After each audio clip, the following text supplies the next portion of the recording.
UGC NET examination एक eligibility examination होता है एंड अगर आप इंडिया में असिस्टेंट प्रोफेसर की तरह काम करना चाहते हो तो सबसे पहले जो हमारा एग्जामिनेशन होता है वो एक ही होता है। नेट का वही एग्जाम होता है, वही जेआरएफ के लिए भी होता है। ये एक ही पेपर है, बस इसमें हमारे पास ऑप्शंस अलग अलग होते हैं डिपेंडिंग ऑन एज और हम एलिजिबिलिटी मीट कर रहे हैं या नहीं। हम या तो नेट चूज करते हैं या we choose for NET and JRF. तो पेपर 1 क्या है, आपको जो जनरल पेपर है इसमें 50 क्वेश्चंस मिलते हैं एंड पेपर 2 जो कि आपका खुद का सब्जेक्ट होगा, लाइक फॉर एग्जांपल कॉमर्स के स्टूडेंट हैं या मैनेजमेंट के, तो they have their subject specific paper जहां उनके सब्जेक्ट से related they have 10 units to study, जहां से आपसे पूछे जाएंगे 100 question. Hi everyone, so let's discuss about UGC NET and JRF examination. ये एग्जामिनेशन क्या होता है, what is the eligibility for this examination, age limit क्या होगी, what are the jobs that you can get after qualifying this examination, सब कुछ आज की इस वीडियो में I will discuss with you।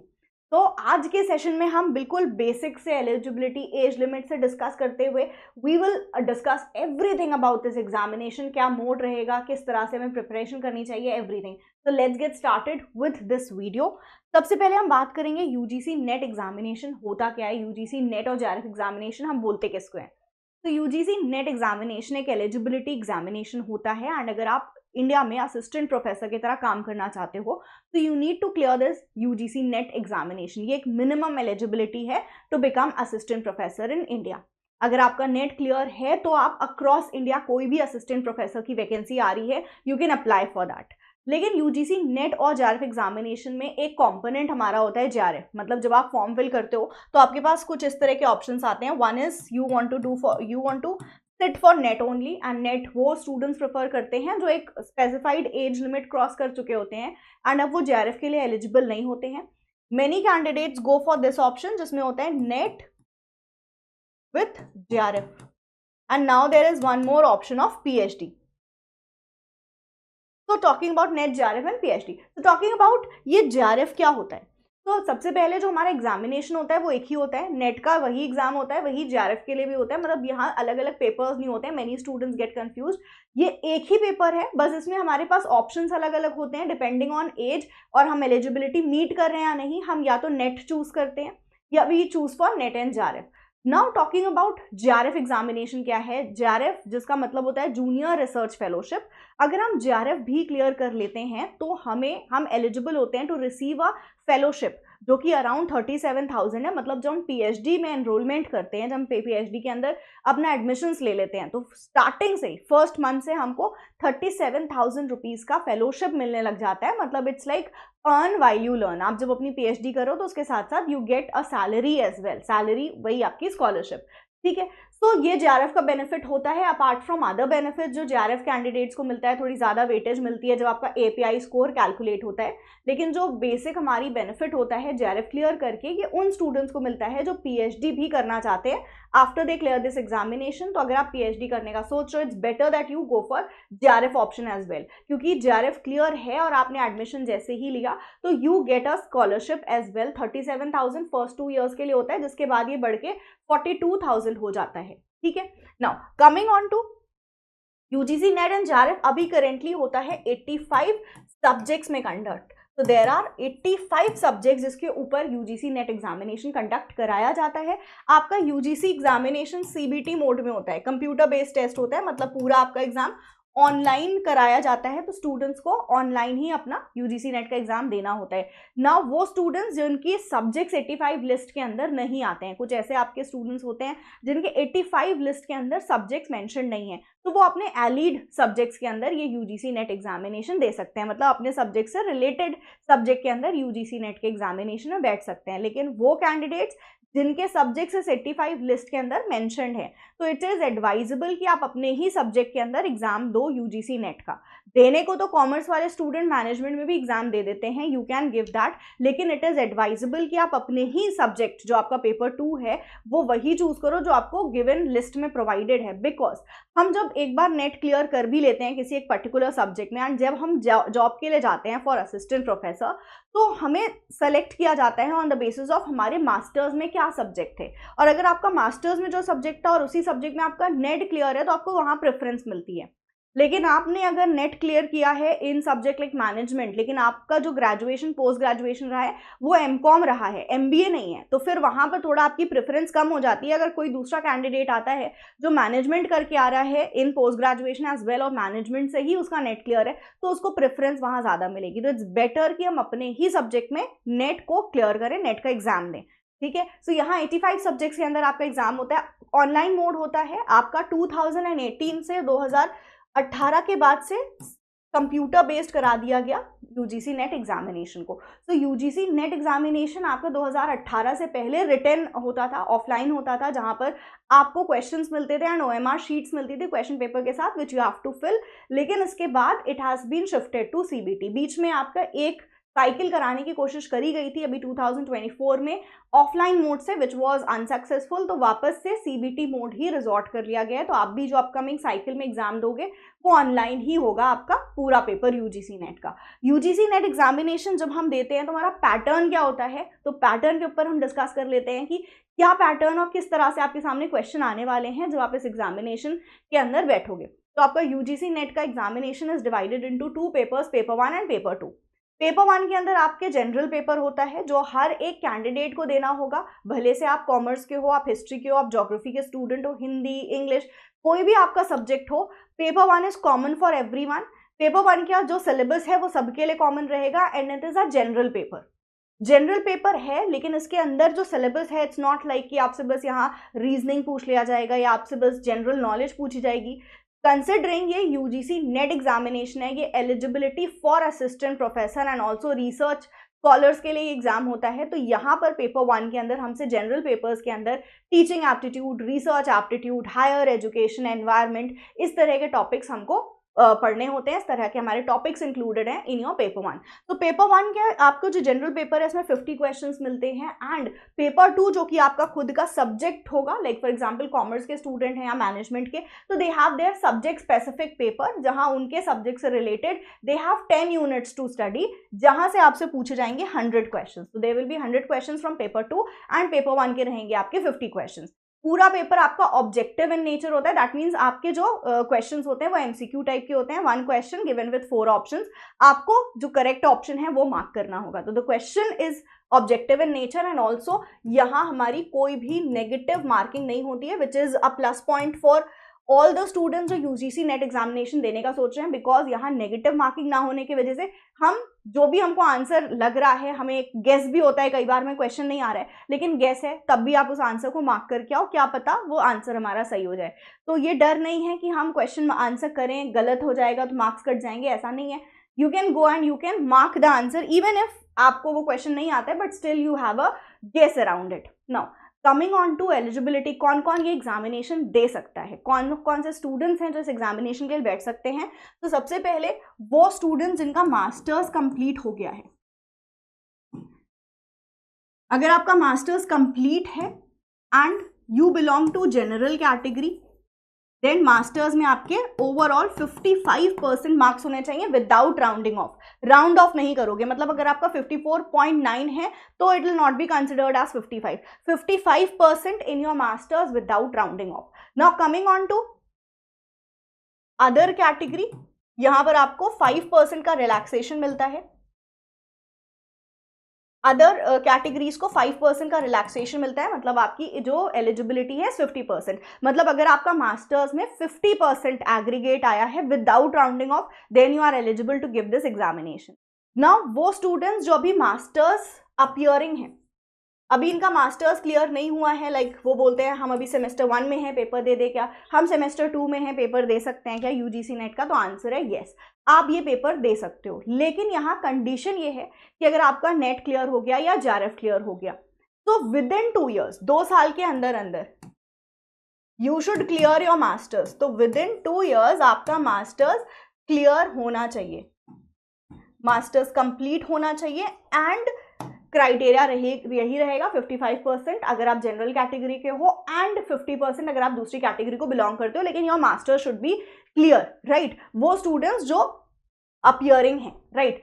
Talking about 2 साल के अंदर मास्टर्स, तो हमारे यहाँ इंडिया में आप देखोगे जो भी आपके मास्टर्स प्रोग्राम होते हैं वो 2 साल के होते हैं। तो अगर आप फर्स्ट सेमेस्टर के अंदर भी हो, आप एग्जाम देते हो, तो यू कैन गिव बस जिस दिन से हमारा रिजल्ट डिक्लेयर हुआ है उस दिन से लेके 2 साल के अंदर अंदर you have to clear your masters with this much percentage, तो आप एलिजिबल रहोगे। अब जो स्टूडेंट्स अपियरिंग हैं वो मास्टर्स के अंदर अपना एग्जाम तो दे रहे हैं, बट उनको उनका यूजीसी नेट का रिजल्ट तब तक उनके हाथ में नहीं मिलता है जब तक कि उनका मास्टर्स क्लियर नहीं हो जाता है। Once you clear your examination masters with this much percentage, तभी आपको यूजीसी नेट का सर्टिफिकेट मिलेगा, अदरवाइज वो आपको नहीं मिलेगा।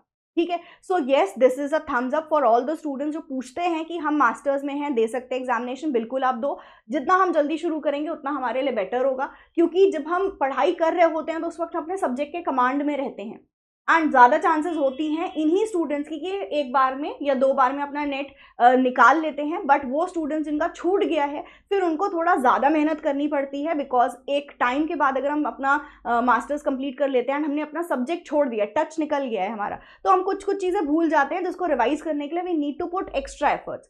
तो इट इज़ गुड अगर आप अपियरिंग हो एंड आप ये यूजीसी नेट का एग्जाम देना चाहते हो, डेफिनेटली गो फॉर दैट।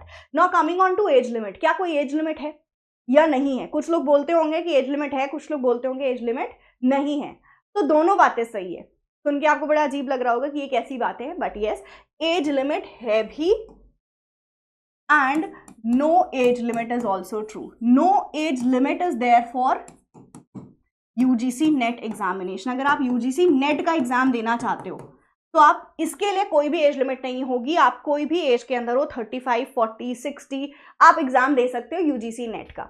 लेकिन फॉर जेआरएफ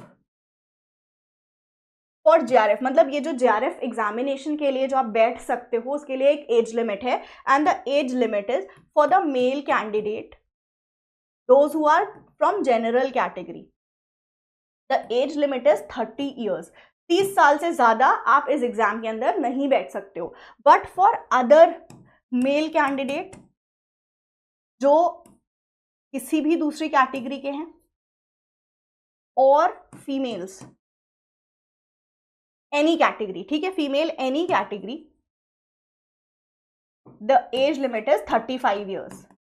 35 साल होती है आपकी एज लिमिट, 35 साल तक आप ये एग्जामिनेशन दे सकते हो। इसके ऊपर अगर आपकी एज जा रही है तो फिर आप सिर्फ नेट के लिए बैठ सकते हो, आप जेआरएफ के लिए नहीं बैठ सकते हो। So this is the age limit for JRF, but आपकी यूजीसी नेट की कोई भी एज लिमिट नहीं है, आप किसी भी एज में ये एग्जाम दे सकते हो। नाउ अपीयर लिमिट है क्या कि हम सिर्फ 2 बार ये एग्जाम दे सकते हैं, 3 बार ये एग्जाम दे सकते हैं? बहुत से लोग ये भी क्वेश्चन पूछते हैं मैम अपीयर लिमिट है क्या? तो ऐसा कोई भी अपीयर लिमिट आपकी नहीं है। यूजीसी नेट का एग्जाम आप किसी भी कितने बार भी दे सकते हो, किसी भी एज में दे सकते हो, बट जेआरएफ के लिए एज लिमिट होगी। अगेन यहाँ अपीयर लिमिट नहीं है कि आप 10 बार ये पेपर दे रहे हो, जब तक कि आपकी एज 35 नहीं होती आप उतनी बार ये पेपर दे सकते हो। 35 के बाद आप जेआरएफ के लिए पेपर नहीं दे सकते हो। So this is the limit, age limit for this examination. Now syllabus क्या होता है? जैसा कि मैंने आपको बताया, सिलेबस पेपर 1 होता है जिसमें आपके 10 यूनिट्स आते हैं, but which is common for all the student irrespective of उनका पेपर 2 सब्जेक्ट क्या है। एंड पेपर 2 के अंदर आपका जो भी सब्जेक्ट है, कॉमर्स है, हिस्ट्री है, ज्योग्राफी है, उसके अंदर you have 10 subjects to study, 10 units to study, जिसका आप सिलेबस डाउनलोड कर सकते हो यूजीसी की वेबसाइट पे ugcnet.ac.in के ऊपर जाना और आप अपना सिलेबस डाउनलोड कर लेना, and you will get to see कि क्या क्या चीज़ें हमें पेपर 2 के अंदर पढ़नी है। पेपर 1 के अंदर आपके क्या सिलेबस के अंदर टॉपिक्स रहने वाले हैं उसको हम डिस्कस कर लेते हैं। You will have teaching aptitude, you will have research aptitude, comprehension होता है, रीडिंग कॉम्प्रिहेंशन, जहाँ एक पैसेज दिया होगा and there will be 5 questions upon it जो आपको आंसर करना होगा। You will have communication, communication के अंदर आपके क्वेश्चंस आते हैं। सो कम्युनिकेशन क्यों हमसे यहाँ पर रखा गया है पेपर 1 के अंदर? बिकॉज एज अ टीचर हमारी कम्युनिकेशन बहुत अच्छी होनी चाहिए। एक टीचर के टीचिंग के लिए कम्युनिकेशन इज इंडिस्पेंसिबल, उसको हम हटा नहीं सकते आपकी टीचिंग के अंदर से। तो therefore communication is there. Mathematical reasoning aptitude basic होता है, बहुत ज़्यादा मुश्किल नहीं है, प्रैक्टिस करोगे डेफिनेटली हो जाएगा। Logical reasoning, data interpretation, ICT, we have people development, environment, higher education, ये 10 यूनिट्स हैं जहां से आपके पेपर 1 के अंदर क्वेश्चंस पुट अप होते हैं। ये सारे 10 यूनिट्स के अंदर बहुत ज़्यादा अब डिटेल्ड क्वेश्चंस आने लग गए हैं, इसलिए मेक श्योर कि पेपर 1 की एक बहुत अच्छी आप प्रिपरेशन करके चलो। पेपर 1 का जो आपका 50 क्वेश्चन होता है ये आपको आपके जो चांसेस हैं for JRF and also net काफ़ी ज़्यादा बढ़ा देता है। अगर आपको लग रहा है कि मैं सिर्फ पेपर 1 को छोड़ के पेपर 2 पे ही फोकस करूं, इसी के 100 क्वेश्चन सही कर लूं तो मेरा नेट निकल आएगा, जेआरएफ निकल जाएगा, तो बहुत मुश्किल हो जाता है वहां पर। क्योंकि अगर मैं एक रफ बताऊं आपको तो जेआरएफ के लिए हमें एटलीस्ट 70% ऑफ टोटल मार्क्स को टारगेट करना होता है। इस बार इस एग्जामिनेशन में ये आपकी जो 70% है वो वाली लिमिट भी ब्रेक हुई है। बहुत सारे सब्जेक्ट्स की जो कट ऑफ गई है वो 238 240 तक भी पहुंची है, लेकिन हम बोलते हैं रफली आप 70% टोटल मार्क्स का टारगेट करो तो जेआरएफ की चांसेस आपकी बनी रहती है। एंड 70% अगर मैं टोटल मार्क्स का करूं तो आपका होता है 300 मार्क्स का पेपर, 200 मार्क्स का आपका होता है पेपर 2 एंड 100 मार्क्स का होता है पेपर 1।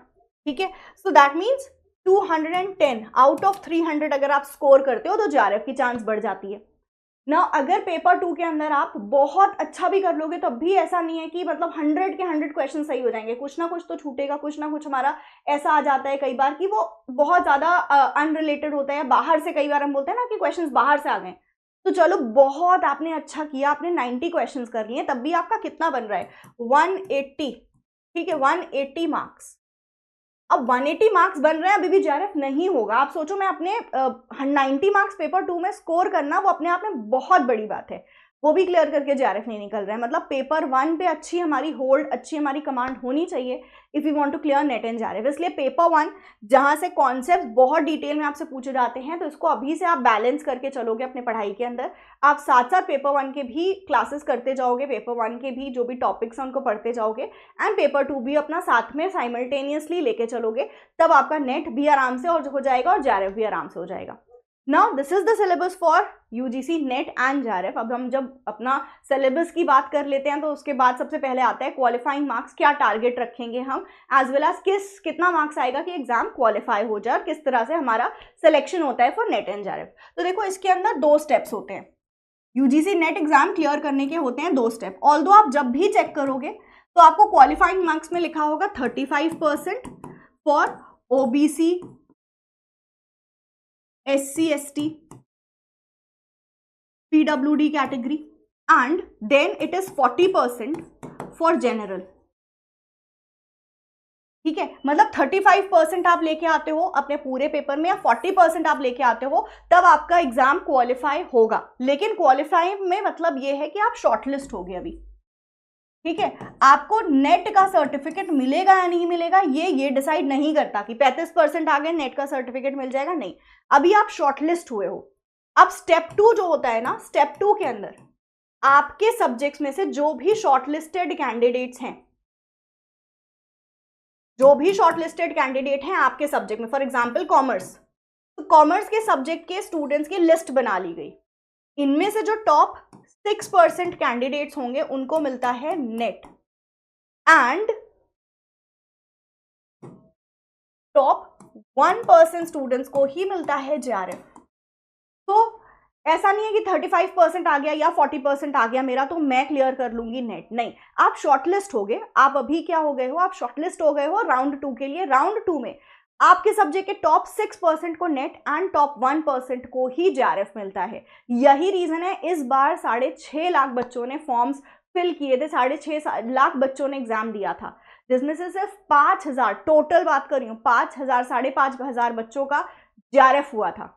तो आप देखो कितना कम स्टूडेंट्स का जेआरएफ होता है। तो जेआरएफ अगर हमें चाहिए ना तो मेहनत हमें उतनी ही करनी पड़ेगी, ऐसा नहीं है कि इम्पॉसिबल है। वो 5,500 बच्चे भी आप में से ही थे, बस जिन्होंने एक्स्ट्रा मेहनत करी थी, जिन्होंने बहुत अच्छे से प्रैक्टिस और रिवाइज किया था। ठीक है, सो अगर हम एक अपना कंसिस्टेंट अप्रोच रखेंगे तो definitely we can also clear NET and JRF examination. तो ये आपका क्वालिफाइंग मार्क्स रहता है। क्वालिफाई करने के लिए एग्जाम 35 या 40% एग्रीगेट आपको चाहिए, लेकिन टू गेट नेट और जेआरएफ आप टॉप 6% में आने चाहिए इफ यू वांट नेट, या टॉप 1% में if you want JRF. Now what are the jobs option that we have after we clear this examination? तो there are many opportunities that is there जो हमारा net और JRF clear हो जाता है, जिसमें से सबसे बड़ी obviously you can go for assistant professor या गेस्ट फैकल्टी। लेकिन इसके अलावा रिसर्च वर्क के लिए जब आप अपना जेआरएफ क्लियर करके पीएचडी में एडमिशन लेते हो तो उस टाइम से आपकी फेलोशिप स्टार्ट हो जाती है, विच इज 37,000, जो बाद में बढ़ के 42 हो जाती है। बट इतना ही नहीं, उसके साथ यू गेट HRA DA, तो काफी सारे एक्स्ट्रा आपको मिल जाते हैं। तो अच्छी खासी आपकी यहाँ पर सैलरी, आप जिसको स्कॉलरशिप बोलते हो, वो मिलती है आपको when you do your research work. You can go for research work as well. Then आप SME की तरह काम कर सकते हो। If you clear your NET examination, आप सब्जेक्ट मैटर एक्सपर्ट की तरह काम कर सकते हो। देर आर मेनी PSUs जो रिक्रूट करते हैं स्टूडेंट्स को on the basis of the UGC NET examination का जो भी उनका स्कोर कार्ड रहा है। तो आप अपने सब्जेक्ट के PSUs या सब्जेक्ट से रिलेटेड जो भी वैकेंसीज निकल रही है ना PSU में, वो जरूर चेक करना। ना PSUs या जॉब से रिलेटेड मैंने एक अलग से वीडियो बनाई हुई है, आप उसको अगर चेक करोगे तो आपको इसकी पूरी डिटेल मिलेगी। मैंने सारे PSUs के नाम भी वहां पे डिस्कस करे हैं एंड किस तरह से यहाँ पे रिक्रूटमेंट होती है वो भी आप डिस्कस्ड इन दैट वीडियो, तो आप उसको भी चेक कर सकते हो। You can work as a writer, you can work as government role या प्राइवेट रोल्स भी आपके बहुत सारे होते हैं जहां पर यू कैन वर्क। अगेन इस वीडियो के अंदर मैंने सब कुछ डिस्कस किया है, तो this is just an overview. लेकिन आपको जॉब्स के बारे में डिटेल जानना है तो you can go refer to that video. You can work as a lab trainer and also you can work as a project assistant या रिसर्च एसोसिएट की तरह आप काम कर सकते हो। तो बहुत सारे ऑप्शंस होते हैं हमारे पास when we clear this examination.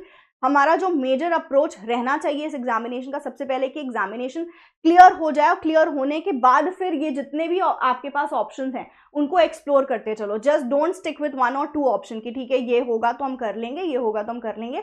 There are so many option, सबको एक्सप्लोर करो, जहां जॉब मिलती है secure that and then keep on trying. अगर आपका टारगेट है कि मुझे असिस्टेंट प्रोफेसर ही बनना है तो कीप ऑन ट्राइंग। लेकिन जब तक आपको जो भी जॉब मिल रही है, like you are getting a job as a SME, वहां पे काम कर लो। PSU में जॉब लग जाती है तो बहुत ही अच्छा होता है क्योंकि इनके सैलरी पैकेज बहुत अच्छे होते हैं। तो अगर आप ट्रैक रखोगे डेफिनेटली आप नेट और JRF क्लियर करके एक अच्छी जॉब पा सकोगे। तो डोंट गेट डीमोटिवेटेड किसी को भी सुन के कि मेरा तो नेट हो गया, मैं अभी तक कोई जॉब मुझे मिली नहीं। इट्स बिकॉज कि आपने ट्राई अभी बहुत अच्छे से नहीं किया है, बट जॉब ऑप्शंस बहुत सारे हैं आपके पास। So this was all about UGC NET and JRF, all the details about this examination. I hope आपको क्लैरिटी हो गई होगी इस एग्जामिनेशन से रिलेटेड। कोई भी फर्दर क्वेरी होगी तो मुझे कमेंट्स में जरूर ड्रॉप करना, मैं आंसर करने की कोशिश करूंगी आप सबके क्वेरी को। Till then, take care of yourself. This is your Paper One faculty at PW. Will meet you all very very soon in the YouTube session as well as the paid courses. तो yes, हमारे paid courses भी available हैं, आप चाहो तो उसको PW course के application या website पे जाके check कर सकते हो। Thank you so much. We'll see you very very soon in another such video. Thank you so much.